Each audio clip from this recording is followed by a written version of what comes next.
Get it in you. All right, we're going now here. All right, we just want to welcome everybody to the first episode of the Northeast Bass Fishing Podcast, dedicated specifically to Northeast bass fishing news, events, anglers, and issues. I'm Chris Adams. I'm Tommy Waltz. And like I said, we're excited. This is our very first episode. It's going to might be a little rough at times, kind of sorting out the technology and the logistics of it all, but we're excited to bring you some great coverage of bass fishing and tournament bass fishing from the Northeast. And before we get started into kind of the meat of the show, we just want to say a quick thanks to our very first sponsor, who's helping to get this podcast off the ground. Northeast Bass Fishing Podcast is presented by Thayer's Marine. Thayer's Marine, located in Norwich, Connecticut, is the premier dealer in the Northeast for freshwater fishing boats, service, and accessories. Your source for Ranger, Triton, Nitro, Camus, Blazer, Lund, Bayliner, and Tracker. Get there first with Thayer's Marine. And before we dive into some of the early tournament results from the season so far, I just want to introduce everybody. We've got a really special guest tonight for the first episode of the show, from the Lakes region of New Hampshire, an absolute legend in the Northeast tournament bass fishing circles, and one of the region's premier smallmouth experts. He has one win, 10 top tens, and over $122,000 in FLW/Major League Fishing earnings. One win, 4 top 20s, and over $55,000 in BASS earnings. He has a Champlain Bass Series win and dozens of local team tournament wins in the Northeast. Welcome to the Northeast Bass Fishing Podcast, Joe Lucarelli. Thanks, guys. Really appreciate it. Happy to be on board with this. The future looks really bright for you guys. This is going to be an awesome podcast. Thanks for coming, man. I just want to point out, Chris usually has a poster of you up on that wall behind him that Chris shouldn't have taken it down. Don't be ashamed. It's a fathead. Yeah, you're right? kind of his hero, I would say. So this is a huge moment for Chris right now. Real quick. I mean, you booger hooked me a little bit because I do have 2 Champlain Bass Series wins. Oh, do you have 2? Whatever. Yeah. Two-timer.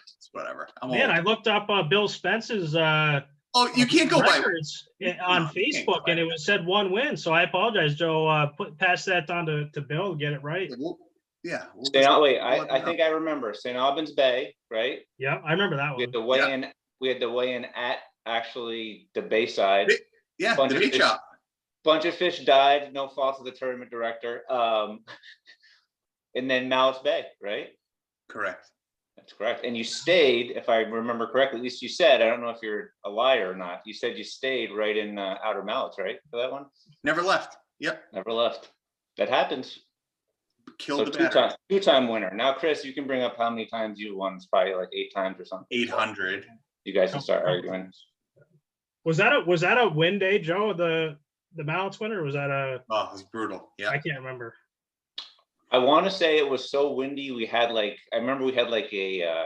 formed like a tournament representation anglers committee, and we had like the 4 of them. I think it was like Randy Savage. I think it was like your dad, Joe. Like they had to make the call. What are we going to do? And they decided, hey, we're all big boys. Well, you got Macho Man on the scene, yeah, and you got Big Daddy on the scene. That's right. Old school classics. What do you think they're going to do? Right. Randy was in his camo clocks. Like, I'm going to go out there and fish. We should all go fish. So that's what we did. Everyone came back that day. I think that was that 2014, maybe 2014, 15, 14. Yeah. That was the one. That was the one I was in Angler of the Year race with Scott Parker. You decided to play in 6-footers on the inland 6. Yeah, I lost my graph, and yeah. Your real issue, though, if I remember correctly, is you drew Mark Hickory, which is like the kiss of death. You should have went to St. Albans. Mark Hickory, who at that time was still like one of the best boaters, decided to fish as a non-boater that year, and like that's the last guy you want to draw. Yeah, he crushed me. Yeah, the siphon. So I think Tommy, you wanted to dig into some of the first tournament results of the year. We had a Reynolds Boats Northern Bass Open on Candlewood, presented by Shimano. and then a Phoenix Bass Fishing League presented by TH Marine on the Chesapeake Bay. Yeah, I mean, it's fishing season, man. The tournament started. You wouldn't know it from the weather up where I am. You got snow on the ground, but yeah, that opening Reynolds tournament's usually pretty awesome. And this year, I mean, I looked at the results, it looked nuts. I mean, first place was 29 pounds. I don't know if you guys, we were talking about, have you guys fished there before?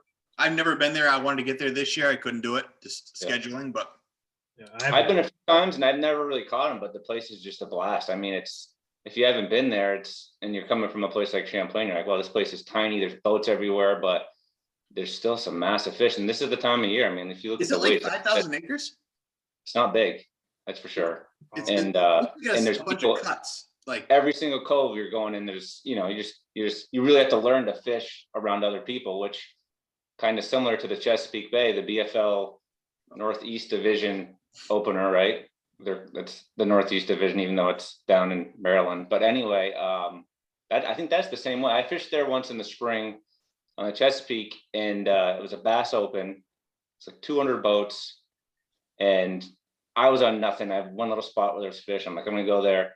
And I swear to God, out of the 200 boats, there's 150 boats on a 200-yard stretch, just sitting there in a line fishing all day. So, I mean, these fisheries kick out some fish, but you gotta learn to fish next to people, which coming from Champlain is tough to do. So, yeah, for sure, Definitely. for sure.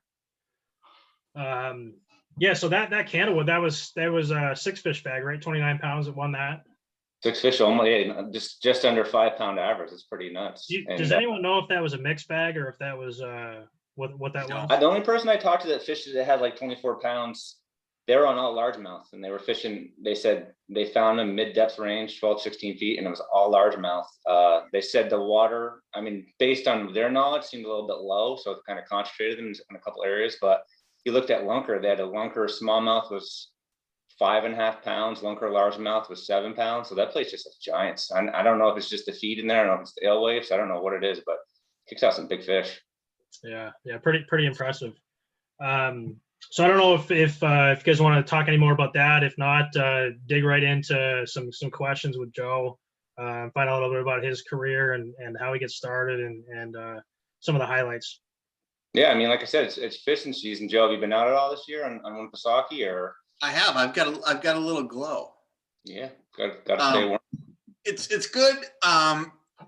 Winnipesaukee iced out early. I think it went out on the 5th of April, which is nice. You can start fishing open water on the 1st.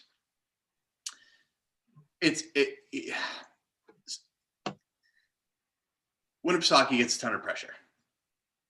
It basically got the year off last year, and you can totally see the difference.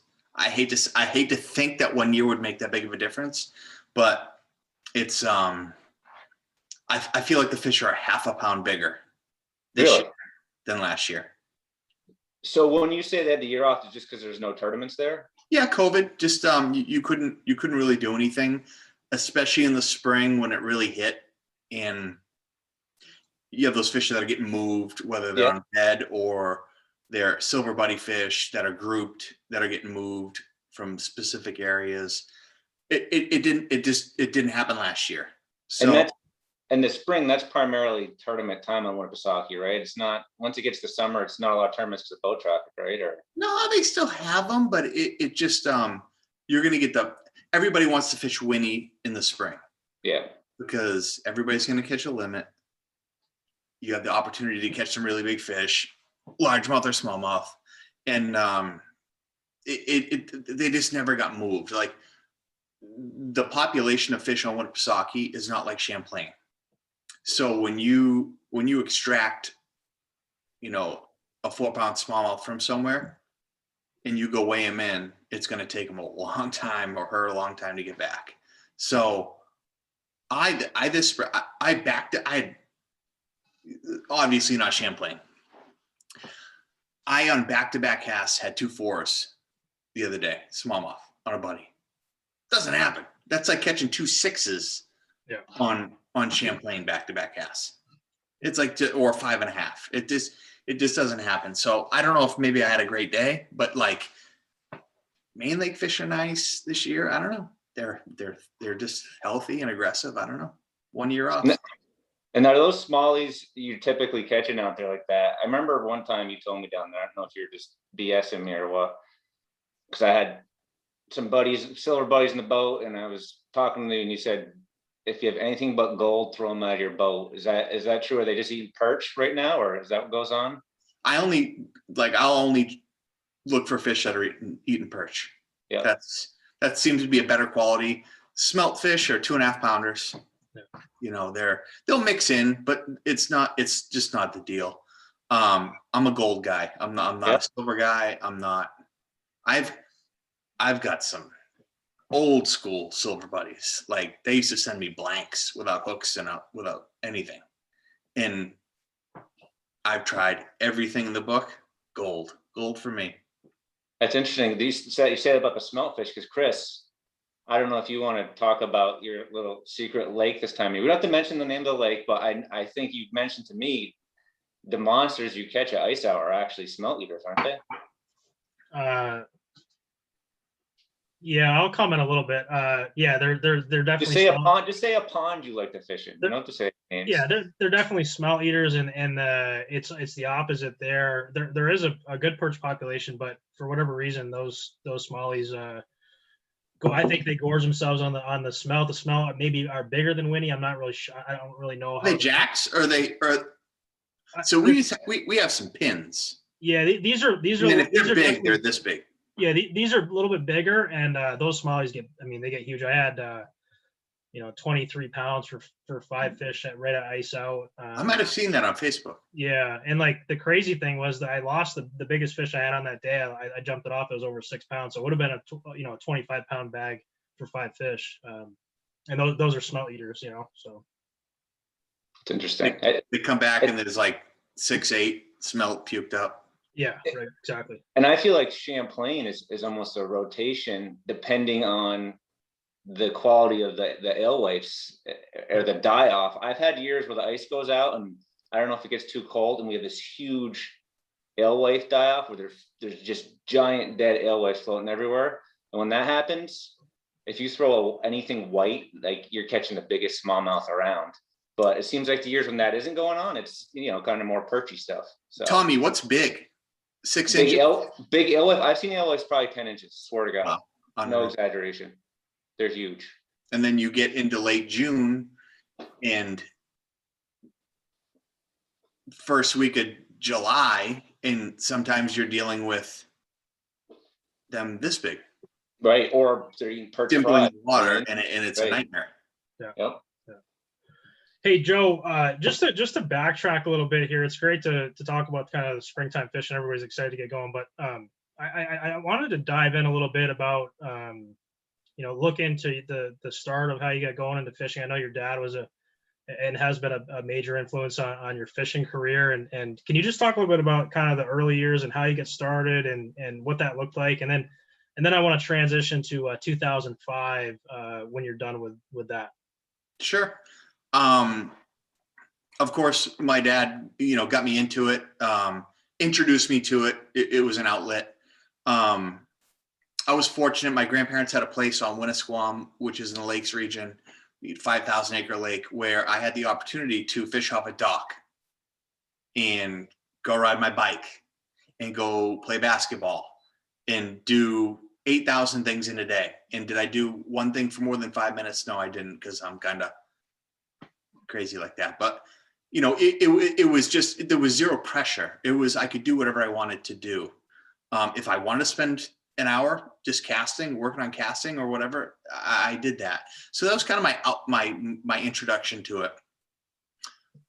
We had an aluminum boat. It was a 14-footer. My dad put, I remember it was like green or like light green or whatever. And he took 3/4 plywood and decked it to look like a bass boat.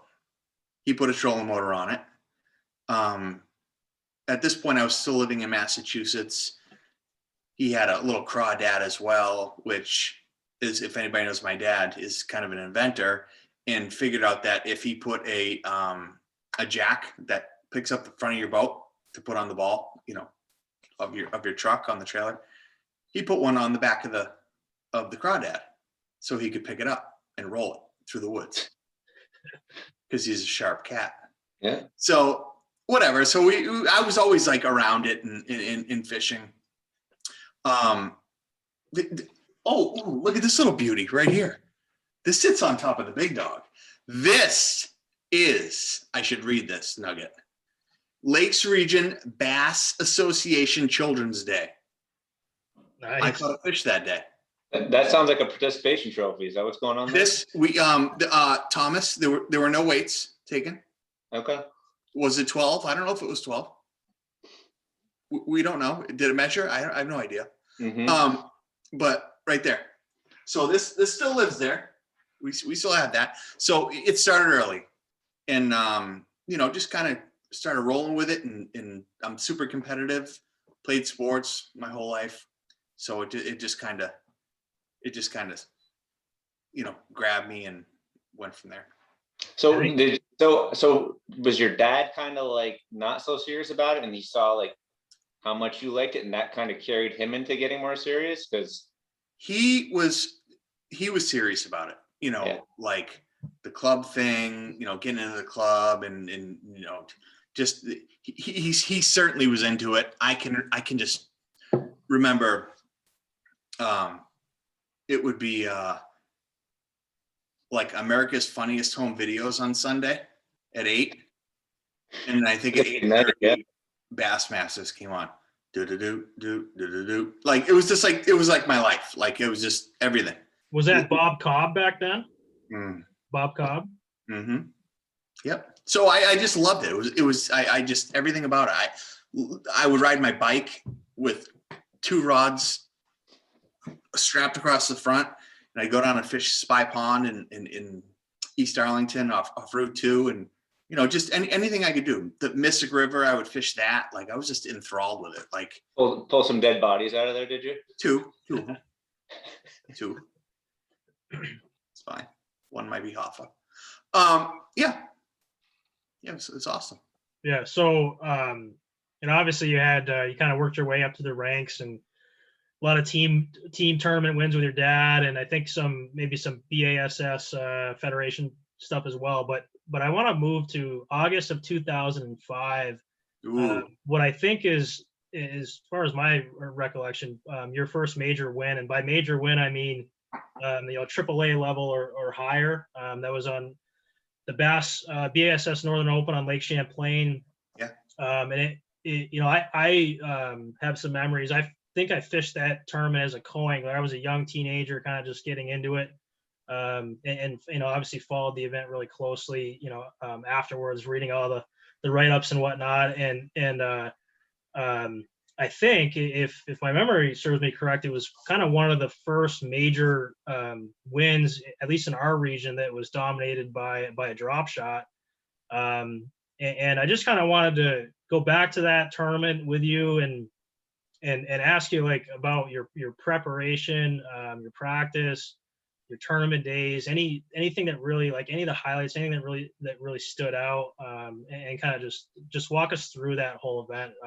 That was a pretty special tournament. I think it was the first Bass Open that had been on Champlain maybe ever, or at least in a while prior to that, and just a field of tour professionals, full-time guys, and then really the best locals. So I think I could be way wrong, but I know my dad fished it. They had like the BP Top 100. I think he fished as a co just to get introduced into Champlain. It was like 96, and then they had one in 98, and they were like fall tournaments. And like everybody was throwing like a Smith the size of your head. And Roland was flipping reeds. Roland won, Iconelli won the other one, right? It was crazy. And so it was like, oh my God. I realized when I was young that I was never going to have a major tournament on Winnipesaukee. I might have a federation thing. I would never have a national. I would have a regional, but I would never have like an advantage at home. So I had to make home Champlain. Home was 3.5 hours away. So I started putting in a ton of time into Champlain. I think it started around 2000, and I would do day trips. I would go up there. I'd get up at 3:30. I'd get on the road at 4. I'd get there at 7:30. I'd fish till 5:30. I would get home at 8:30. I would basically pass out, get up the next morning and go to work. So like, that's how I had to do it on my days off.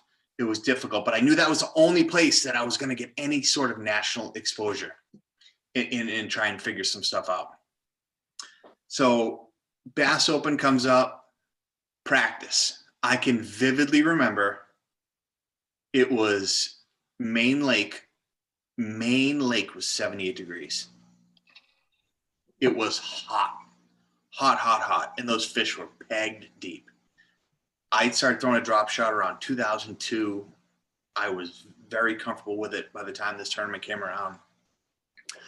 Where I started, City Reef, you know, it was glorious. And I didn't know it was that good then. I was on the outside still. I didn't know what the locals were doing there. So I told my dad, I said, I should back up a little bit. So I had found a few things that were good in the Inland Sea. Inland Sea really worked for me then because I came from Winnipesaukee, grass, deep, perch. I got it. I knew it. It worked for me. If it threw me a curveball, I knew to hang on it and then crush it. Like I could just figure it out. I can remember I was fishing off the side of an island and I thought I saw something. It was like, I don't know, some rock or something. So I threw a marker. I fish around it. I don't catch anything. I'm talking, I'm old. X15 black and white days, Lowrance.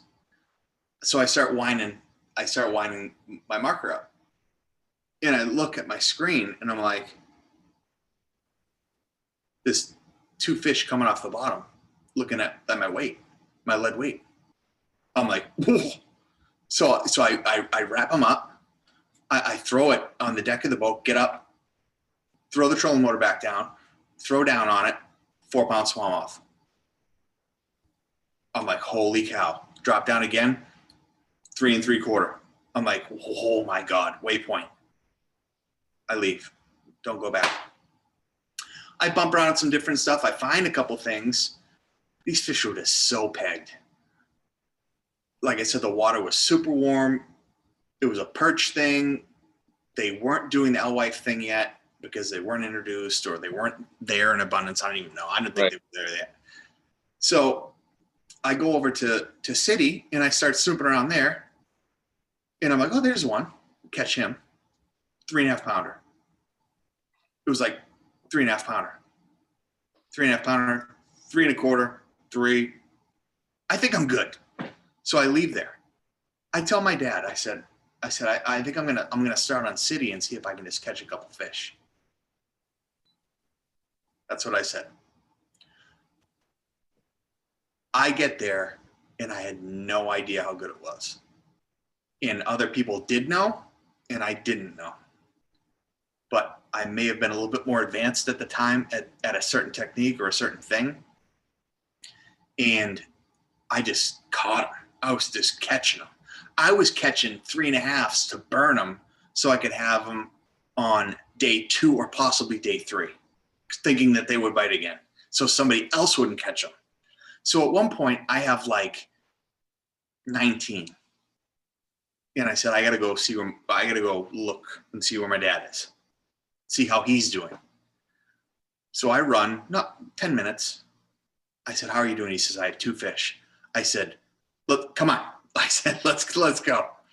So we go back. He catches, I don't know, 18 change, whatever he catches. I will say that he had figured out that they were on a certain little thing. It was a Berkeley power leech, a walleye bait. They don't eat those anymore. But I had them in my pocket, and I would put them in my mouth. Savage. Wait, is this a power leech or the gulp?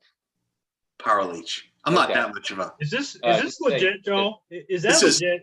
This is straight up legit. I gotta say, like in prep for the show, I actually had a list of questions, and one of my questions was whether or not that was a bunch of hype and BS, or if the Berkeley leech was legit. I know you guys were mixing in some robo worms too, so I just didn't know what the truth was. I didn't mix in a robo worm. Mr. Okay. JJ Judd might have been throwing a robo worm, and Mr. Jeffries might have been throwing a robo worm behind me on day 3. Gotcha. Okay. But I did not. I didn't mess with the robo worm. My dad might have thrown it. I don't know. I'm doubting it. But So people were so close. We were bumper boats that I was literally taking it and putting it in my mouth to walk from putting a fish in the live well to the front, take it out of my mouth and put it on the hook. Do what you got to do, you know? And this is a Berkeley power leech. It's different than the gulp. Was it like the same size, like those little 3? It was a little nugget. It had a little rib tail, and it was probably, I don't know, that big. They still make it. It was a walleye bait. It wasn't a bass bait.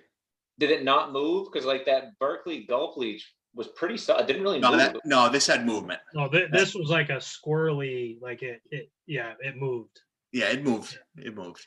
I bought a few packs, never really did much on them. I always wondered if you were just lying to everybody. I caught them all. I caught every fish that wanted to eat one of those things. I'm kidding. So it started to get so crazy in there, just with the amount of pressure that I was good at the deep water thing. And I was catching them like 24 to start.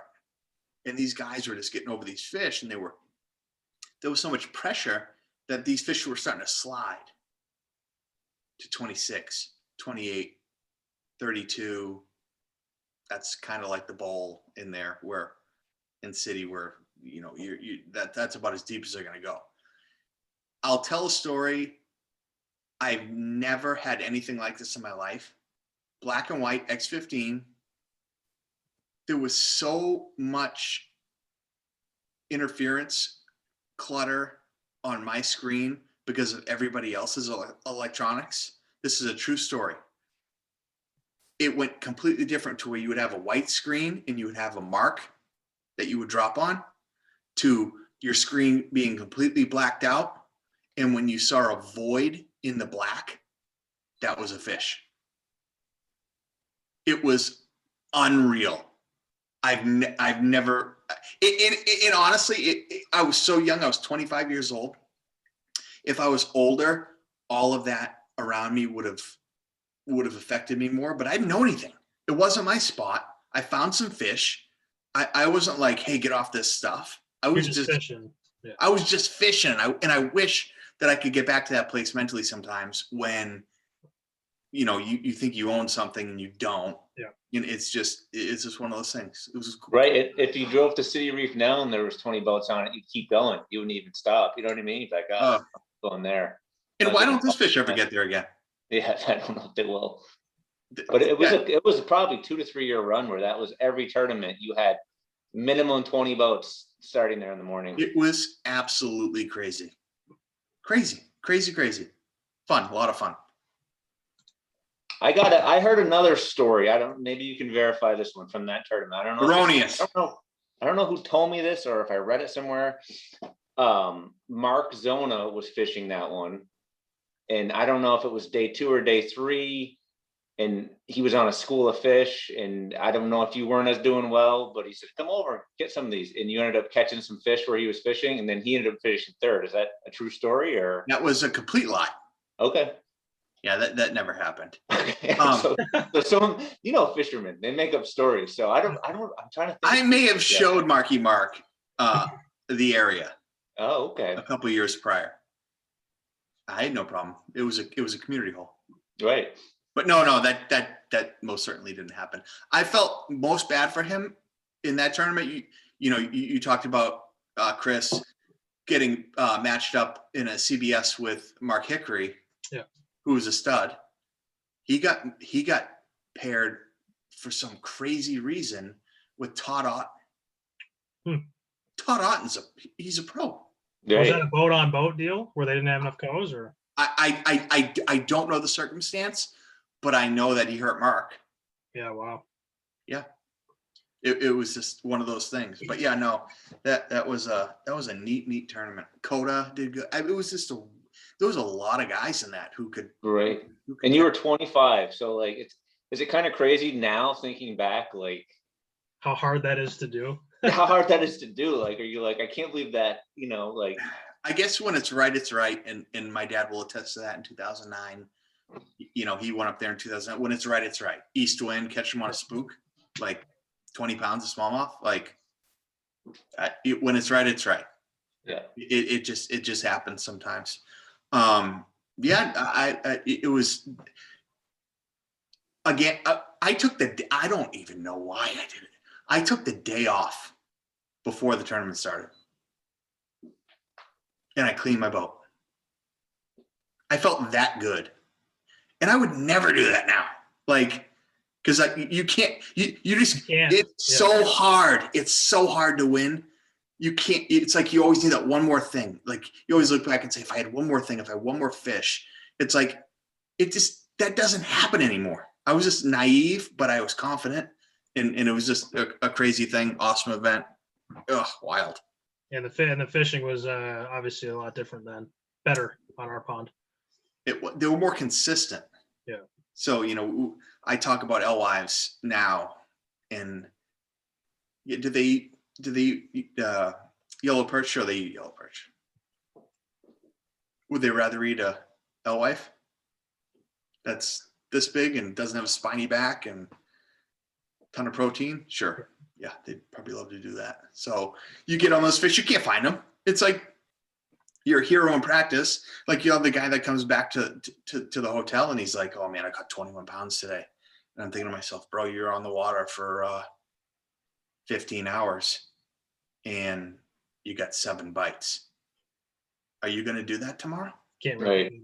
Right. Because if you can, you're my hero. Like the whole mid-lake thing on Champlain, it's always baffled me.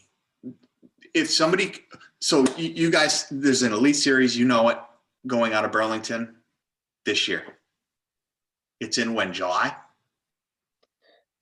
It's July, I think 10th, around that time frame. So that's a little early. So that'll be a line. well, I don't want to. I shouldn't say anything, but there's no fish in Mid Lake. Is basically what I'm saying. There's no fish down there. Good talk. And those boys are probably gonna find a couple. There's going to be something going on, I think, that Chris Adams knows about, but we won't get into that. Correct, but Hey, we're about halfway through the show here, and I do change of subject. I do want to get to. We do have some 10 rapid fire questions presented by Thayer's Marine that I want to rip through with you, Joe. Most of them are fun and kind of light, but a couple serious ones, and then we can get back to some old memories and tournament talk. You ready?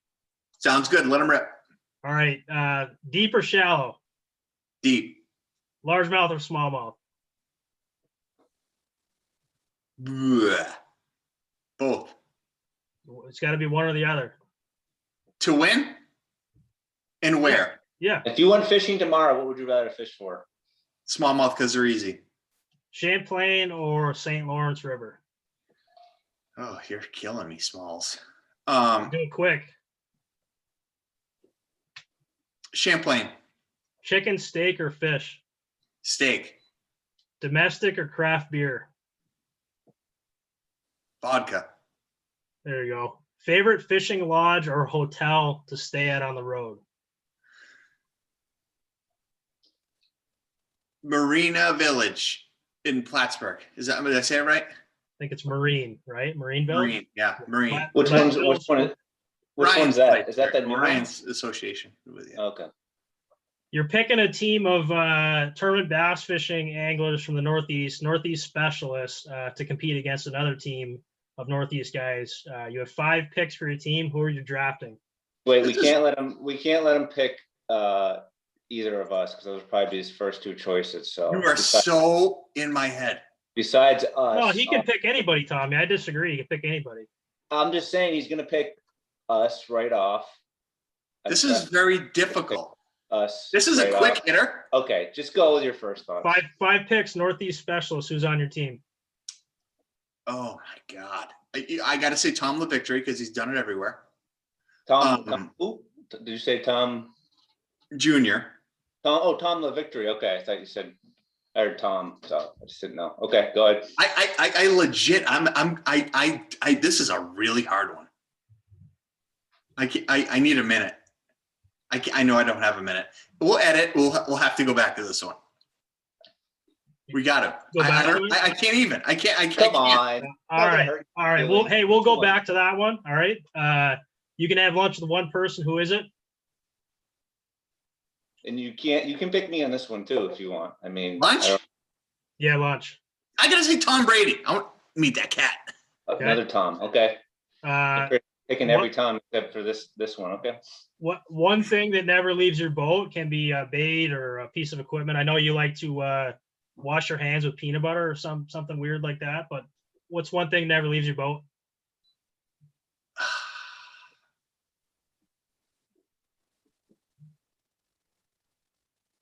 So much for the quick thing. I have a lot of things. One thing that never leaves my boat. Oh my God. A chamois. Always Really? wipe it down. Always wipe it down after. Do you really wash your hands with peanut butter? Okay, so garlic. You want a quick story? Are you going to your Italian roots here, talking about garlic or something? Is that what's going on? Okay. Mm-hmm.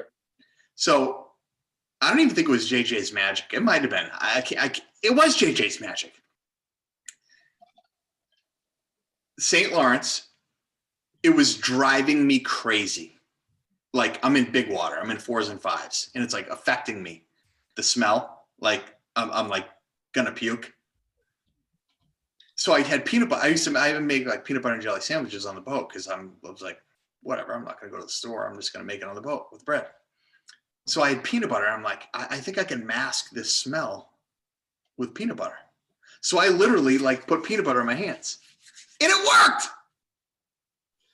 You try it if you need it. All right. Well, I mean, it was skunk. What do you do? Tomatoes? I just think that sounds like a waste of peanut butter. I mean, I love peanut butter, so I was gonna barf. Yeah, I was flirting with it. Okay. So I took a shot. One more question here, and then we'll go back to the your picks for your team. Next question: you've got 8 hours of a tournament day. Any lake in the Northeast? Where are you going, and how are you spending those 8 hours? So, what's a perfect tournament day for you from a pure kind of enjoyment standpoint? Time of year, what you're doing, how you're spending the day. Are we talking tournament stuff? Yep, tournament day. Sorry. So, what really makes me happy is when you put all this time in practice, and you get to your first spot, and everything works. It's like magic. It's just like you caught him on this. You've caught him on this for 3 days. You get there. You don't need sun. You don't need wind. You don't need clouds. They're just there, and they're like this. You make your presentation. You catch your fish. I think that makes me most happy when like everything comes together. I don't know if I 100% answer your question, but like the question was you got to listen better, Joe. The question is, where are you going? What lake are you going to? Where's the tournament? I was imagining that you took me off to a special place there where that happened like once in my life. It's called magic. It's magical. Yeah, it happened once to me. It's great. The question was, where are you going, and what's your technique? How are you what's your day look like? What are you doing on the water? Where's the tournament? This is like open-ended. You can pick the lake, and you can pick your techniques, and how are you, like in the morning, are you doing this? The afternoon, you're doing that? Like, break down your day. Joe, pick where the magic happens, basically. Okay, here we go. So tell everybody the GPS, the waypoints too. Oh, I don't care about it. Okay. My stuff's all garbage. It's all worn out. So anyway, if I could do anything, tournament day, literally, if I could go catch my smallmouth early, which is kind of backwards on Champlain, is how you probably would want to do it. At low light, the greenfish are going to bite better. But if I can go catch my smallmouth, and then I can go play with largemouth, I love throwing a big jig, 1 ounce jig. This is kind of like what I like to do. If I could go catch 2 big largemouth and then just kind of mess around for the rest of the day, that'd kind of be my perfect day. That'd be what I want to do. Sure. All right. So we got to go back to finish that last question of if you're picking a team of Northeast specialists, you get 5 picks for your team to compete against another group of guys. Who are you picking for your 5 guys? This is absolutely brutal. You had Tom LeVictory Jr. as one. You got to name 4 other guys. So you Sure. got Champlain covered pretty good there, right? Yeah. Yeah. So I got to mix my dad in there. Okay. Isn't your dad technically Florida now, or is that still? I know you're saying Northeast, He's but retired. He's retired anyways. He doesn't fish. So. that's a boat run, but I mean, he'd do it. Yeah. Okay, we'll give you that one. Oh God, it's brutal. Dave Wolak. Yeah. So what? I got to throw myself in there. So I'm 4. Without yourself, so you'd be the 6th. Baloney, Chris. Make it a little harder on it. Hey, you haven't touched on anything Thousand Islands, so I'm gonna. This is a long show. Oh God, this is just. You got Dave and Tommy. All you got to do is add 3 guys. It's not that hard. I'm like, this is just horrible. You got. Well, you must be a Winnipesaukee guy that you want on your team, right? What if you're fishing Winnipesaukee? Oh, you're We don't fish Winnipesaukee for the big stuff. I'm Yeah. saying. So that's tricky business. What about your boy you bring along with you in the spring in Winnipesaukee? Just Who? throw him in there. Peter? Yeah, you need a good co-angler, right, on your team? Oh, is this co-angler or top 5? I'm just trying to help you out, man. You're struggling. This is tricky stuff. Oh, you know what? I'm gonna brown nose here a little bit. But if we're gonna talk about looking at him with your eyeballs, I gotta say, Mr. Chris. Chris bedfishes? He's done it twice. He's done it a couple times. Okay. Thanks, Joe. I appreciate the pick. I'm trying to think of all the things here. So I can't count myself. What if you need to fish with a guy that can grow like a very strong beard, within a few days? I mean, if it's cold out, Tommy Waltz for the 5. We're done. No, We're done. He passed the test. If I am lucky enough to get invited back to this show down the road, I'm gonna have the greatest top 5 ever.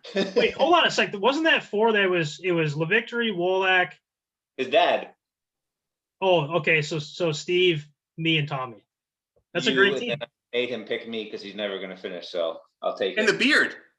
He's right. If it's not a sight fishing event, I'll give up my spot to like JJ or somebody that wants to go flip grass. It's tricky. This is tricky stuff. All right, you got through I will tell you right now.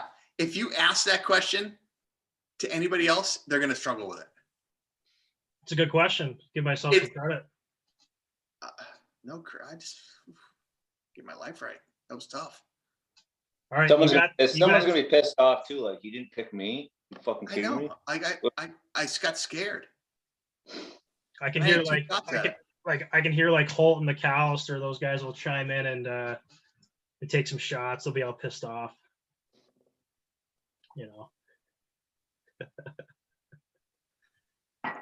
I should have just went right down the CBS lineup. I'm surprised you didn't have like a Chris or Corey Johnson or a St. Lawrence specialist. I panicked. Yeah, obviously. I froze up. Good question. You're too nice, Joe. You're not gonna hurt anyone's feelings. You're fine. Don't worry about it. You're all right. Shut down. Let's just move on. Let's talk about, speaking of the St. Lawrence, let's talk about, so you won 2005 major tournament, Lake Champlain, and then you followed up, you won, what year was St. Lawrence on?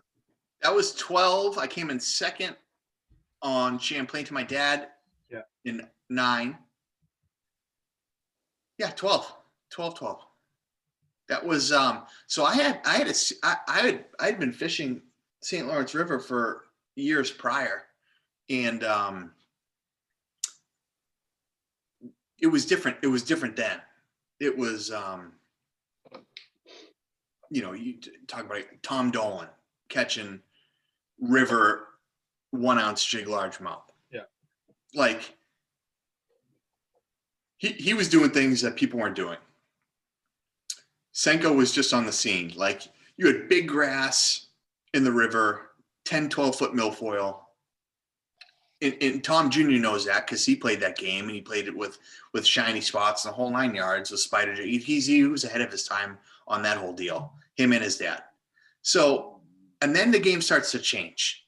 And it's like, I'm getting my head kicked in up there, thinking I'm doing the right thing. I fished up there for the only good practice I've ever had on Ontario, St. Lawrence River, 1,000 ounce, whatever you want to call it, was September 11th. And they canceled the event, which they should have. It was, but other than that, I'd really never put anything together.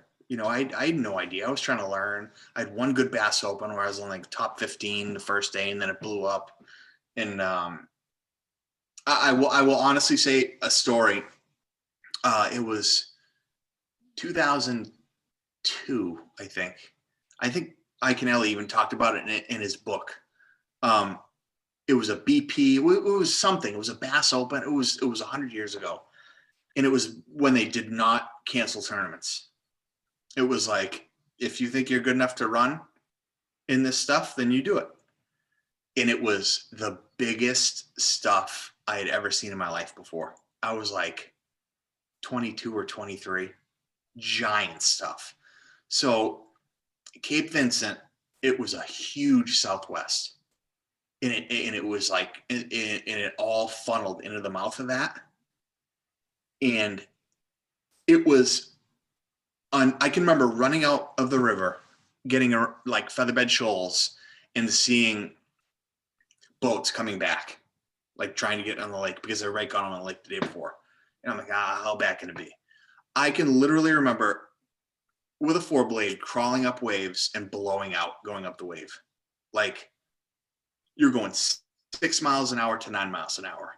It was gigantic. This stuff was 12 plus. It was gross. And I was dumb. I didn't know anything. And like turn around, and Mike said it was the biggest stuff that he's ever been in. It's the biggest stuff in my life that I've ever been in. What happened was it funneled those waves down, and they got tight and you couldn't run them. Yeah. And literally you were like this, and you would just go down into the face, bottom of the face, the other one, and blow out. And then you had zero control. Finally, I filled the boat with water and turned around. Crazy deal. So I cut my teeth on the big water there. I finally figure out that you don't need to go into the lake to catch big smallmouth. And that was 2012. And I just started poking around, just trying to figure out how the river worked. And you never used to be able to catch big ones. When I won there, it was probably right on the cusp of people realizing that there were big fish in the river.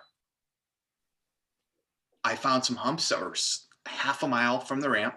They get pummeled now. It's over. And it was magical. It worked out. I think I caught probably 2 or 3 fish from the lake. I ran out to the lake when it was flat the first day, caught a couple, came back, did my thing. And on the last day I ran out because I knew I needed one more thing. I'd found this point. I'd found a point that wasn't far from grass. I say not far, I would say 2 miles from grass. And I'm idling, and I'm in 32, 34, and it would be like these nomad groups of smallmouth. And I drove over these fish. It was like 5 or 6 of them, big hooks. And I'm like, I don't think those are smallmouth.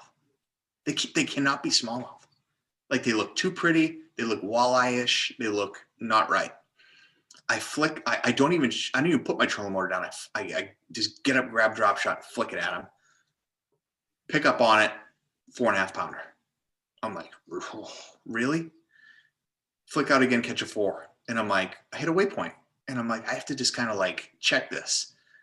We have all these electronics, right? We have side scan, we have forward scan, or forward facing, which wasn't the deal back then. But 2D, didn't have down scan. I literally found this spot driving home. I marked those fish going about 35 miles an hour. Wow. And I'm like, and then I found them, like, then I drove back on them and I found them again going slow, and they looked phenomenal. They just looked weird. They look like kind of like fish. I'm like, I have to look. I went there the first day. You had to drive to find them. You had to make big moves because they were moving. Long story short, they were eating perch that were in a bay, and it showed me how much that these fish are moving, because they would come all the way back out to the main lake. They would eat and then come out to the main lake and do whatever they were doing. I don't know what they were doing. No clue, but they were eating perch. I went back there the last day, saw 2 or 3, flicked in, caught one, and basically I think it won the tournament for me. But it was just, when it's your time, it's your time. We talked about it earlier, but it's everybody is so good now. You have to make these crazy decisions sometimes that somebody else wouldn't make, that would maybe give you an advantage, and you either crash and burn or you do well. It's nuts. Here we go. I kept this. It's my color board from the last day. Look at this magic. Can you see this on the old pie plate?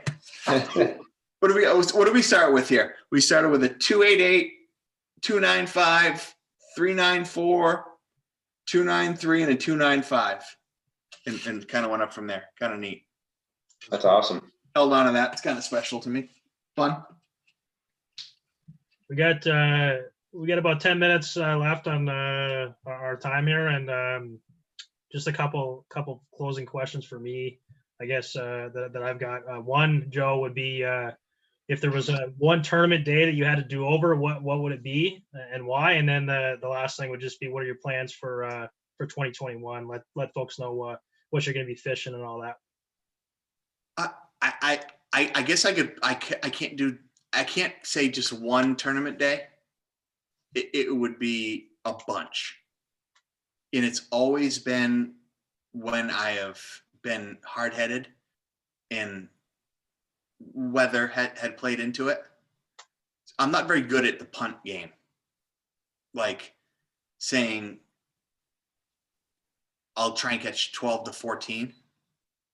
Especially when I've had a good first day.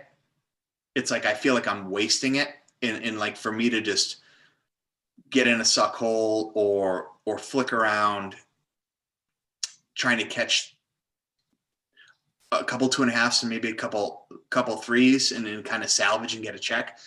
I've always struggled with that. So every time that happens and I fall apart, maybe one of these days I'll figure it out. Maybe it's the fact that past couple of years I've been fishing 1 and 2 events a year and didn't have to worry about points. I don't know that. Yeah, you're fishing to win though. So, right. I mean, always it's just kind of like, I talked to Travis Manson in a podcast and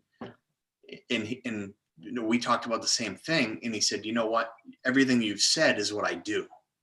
Like, and he says, I want the hardware. And it's like, it's hard. Like we talked about, like you get the text message the next day, you get, the phone call, dude, what happened? You'd be like, that's the worst. Like, what do you think happened? I took a shot. Like if I catch 3 fish that are right, then I have a chance to get a piece of plastic. Like it's just the way it goes. So I guess I group all that little mess that I have on fighting the bad fight. It would be, my regret day for sure. As far as 2021, I'm going to get back out there and do two circuits, Northern Bass Opens. So BASS Northern Opens and FLW Toyota Northerns as well. So I'm looking forward to that. I get to go play on the James River here in a couple days. I feel like I'm 20 years old and I'm on the internet researching an event because I know nothing about the James River. 3-foot tide, just it should be great. It's just the unknown. It should be, they should be posted out of course, typical bass fishermen, I'm already predicting what they're going to do. They'll probably be post-spawn or pre-spawn or spawning or nothing that I'm thinking. So it's I don't know. I think I'm going to go down there and catch them on a buzzbait, and I'll probably have to catch them on a shaky head or something stupid. So I don't know. I'm excited. Champlain Bass Series, fishing that. I've lost touch with Champlain, and honestly, I think a lot has to do with not fishing that series. You guys are both a part of that for many years. You're fishing against the best guys on the lake, and everybody can say, you can look at results from the event, but if you don't fish the event, you don't get it. You can't put two and two together. Like, I'm up chasing just post spawners that, they have 4 pound frames and I weigh 15.5 pounds, and you got Chris, who is somewhere in the lake, and he's catching some spawners that are left, and they weigh. Like, you miss. You just got to be able to put two and two together. And I definitely lost connection with the lake. So I want to figure that out again and hopefully move forward. So you got a full plate this year, man, huh? My girlfriend's pumped. Yeah, like, when was the last time you had a schedule this kind of ambitious? I can honestly say, and I'm like mixing in an ABA and like things here and there. Wow. I don't think I've ever done this. I don't know. Joe So Lucarelli's road tour. He's ready to go. I'm gonna That's be right, a good Chris. driver.